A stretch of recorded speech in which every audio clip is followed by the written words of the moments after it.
بسم اللہ الرحمن الرحیم۔ السلام علیکم ورحمۃ اللہ۔ تو آج ہم بات کرنے والے ہیں سخاوت کے بارے میں۔ تو اللہ تعالیٰ کی محبت کی نشانیوں میں سے ایک یہ نشانی بھی ہے کہ انسان کے دل میں سخاوت پیدا ہو جاتی ہے، جس کہ قرآن کریم میں ارشاد فرمایا وَيُؤْثِرُونَ عَلَىٰ أَنفُسِهِمْ وَلَوْ كَانَ بِهِمْ خَصَاصَةٌ، یعنی وہ اپنے نفس پر دوسرے لوگوں کو ترجیح دیتے ہیں اگرچہ وہ خود حاجت مند ہی کیوں نہ ہوں۔ اور حدیث میں ہے کہ نبی کریم صلی اللہ علیہ وسلم نے ارشاد فرمایا کہ سخی انسان اللہ تعالیٰ کے بھی قریب ہوتا ہے، سخی انسان لوگوں کے بھی قریب ہوتا ہے، اپنے اہل و عیال کے بھی قریب ہوتا ہے، اور اسی طرح سخی انسان جنت کے بھی قریب ہوتا ہے۔ اور بخیل انسان اللہ تعالیٰ سے بھی دور ہوتا ہے، لوگوں سے بھی دور ہوتا ہے، اور اسی طرح وہ جنت سے بھی دور ہوتا ہے۔ ایک اور روایت میں ہے کہ نبی کریم صلی اللہ علیہ وسلم نے ارشاد فرمایا کہ سخی انسان جو ہے وہ اللہ تعالیٰ کے بھی قریب ہے اور وہ لوگوں کے بھی قریب رہتا ہے۔ اور سخاوت کرنے والا انسان، سخاوت کرنے والے کی مثال اس طرح سے ہے، نبی کریم صلی اللہ علیہ وسلم نے ارشاد فرمایا کہ سخاوت ایک ایسا درخت ہے جس کی جڑ جنت میں ہے اور اس کی شاخیں دنیا میں ہیں۔ جو کوئی بھی اس کی شاخوں سے چمٹ جاتا ہے تو وہ اس کو جنت کی طرف کھینچ لے گا۔ اور اسی طرح بخل بھی ایک درخت ہے جس کی جڑ دوزخ میں ہے، اس کی شاخیں دنیا میں ہیں، اور جو کوئی اس سے چمٹ گیا وہ درخت اس کو اپنی طرف کھینچ لے گا۔ ایک حدیث قدسی میں ہے کہ جس نے بیمار کی عیادت کی اس نے میری عیادت کی، جس نے بھوکے کو کھانا کھلایا اس نے مجھے کھانا کھلایا، اور جس نے پیاسے کو پانی پلایا اس نے مجھے پانی پلایا۔ اور صدقے کی فضیلت، صدقے کی فضیلت یہ ہے کہ وہ گناہوں کو اس طرح مٹا دیتا ہے جس طرح پانی آگ کو بجھا دیتا ہے۔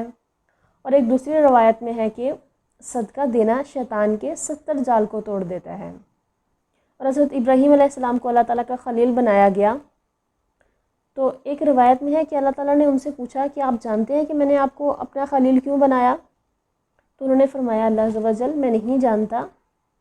تو اللہ تعالیٰ نے فرمایا کیونکہ آپ لینے سے زیادہ دینے کو پسند فرماتے ہیں، اس لیے میں نے آپ کو اپنا خلیل بنایا۔ کیونکہ اللہ تعالیٰ کی صفات میں سے ایک صفت یہ بھی ہے کہ اللہ تعالیٰ دیتا ہے، لیتا نہیں ہے، کھلاتا ہے، کھاتا نہیں ہے، پلاتا ہے، پیتا نہیں ہے، اور وہ تمام سخیوں سے بڑا سخی ہے، تمام کریموں سے بڑا کریم ہے۔ تو اللہ تعالیٰ اس بات کو پسند فرماتا ہے کہ اللہ تعالیٰ کی صفات حسنہ میں سے اللہ تعالیٰ کی صفات کو اپنے اندر پیدا کر لیا جائے، اس چیز کو اللہ تعالیٰ بہت پسند فرماتا ہے۔ اور ایک روایت میں ہے کہ اللہ تعالیٰ پاک ہے، پاکیزگی کو پسند فرماتا ہے، اللہ تعالیٰ نظیف ہے، نظافت کو پسند فرماتا ہے، اللہ تعالیٰ سخی ہے، سخاوت کو پسند کرتا ہے، لہٰذا اپنے گھروں کو صاف رکھا کرو اور یہود کی مشابہت اختیار نہ کرو۔ کسی نے حضرت ابراہیم علیہ السلام سے پوچھا کہ اللہ تعالیٰ نے آپ کو اپنا دوست کیسے بنا لیا؟ تو انہوں نے فرمایا کہ 3 چیزوں کی وجہ سے۔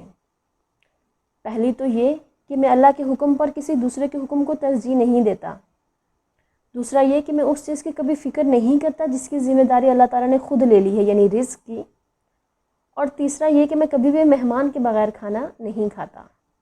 حضرت عمر رضی اللہ عنہ کا قول ہے کہ اعمال باہم ایک دوسرے پر فخر کرتے ہیں اور صدقہ کہتا ہے کہ میں تم سے افضل ہوں۔ سخاوت کی 2 قسمیں ہیں۔ پہلا تو یہ کہ اپنے مال کو اللہ تعالیٰ کی راہ میں خرچ کرنا، اور دوسری سخاوت کی ایک قسم یہ بھی ہے کہ آپ دوسرے کے مال کی حرص اور لالچ نہ رکھنا، دوسروں کے مال پر نظر نہ رکھنا، یعنی اپنے آپ کو دوسروں کے مال سے بے پرواہ رکھنا۔ تو ایسے انسان بھی سخی میں آتا ہے، گو کہ وہ کسی پر خرچ نہیں کرتا، وہ کسی کو دیتا نہیں ہے اور اس کے پاس خرچ کرنے کے لیے کچھ نہیں ہے، لیکن وہ اپنی ذات کو دوسروں کے مال سے بے پرواہ رکھتا ہے، تو یہ بھی ایک سخی ہونے کی علامت ہے۔ اور سخاوت کی حد یہ ہے کہ آپ کے پاس جو کچھ ہے اس کو ضرورت کے وقت خرچ کر دیا جائے اور اس کو ضرورت مند تک پہنچا دیا جائے۔ سخاوت میں اور اسراف میں فرق ہے، یعنی سخاوت یہ ہے کہ اس کو ضرورت کے وقت خرچ کیا جائے اور ضرورت مند تک پہنچایا جائے، لیکن اسراف جو ہے وہ بے وقت خرچ کر دینا، فضول خرچ کرنا، تو اس کی جو ہے قرآن کریم میں ممانعت آئی ہے۔ تو جس طرح سخاوت جو ہے اس کی فضیلت ہے، اسی طرح اسراف کی ممانعت بھی ہے۔ ایک اور روایت میں ہے کہ اللہ تعالیٰ نے قسم کھائی ہے اپنی عزت و جلال کی کہ میں بخیل کو کبھی بھی اپنے قریب نہیں آنے دوں گا۔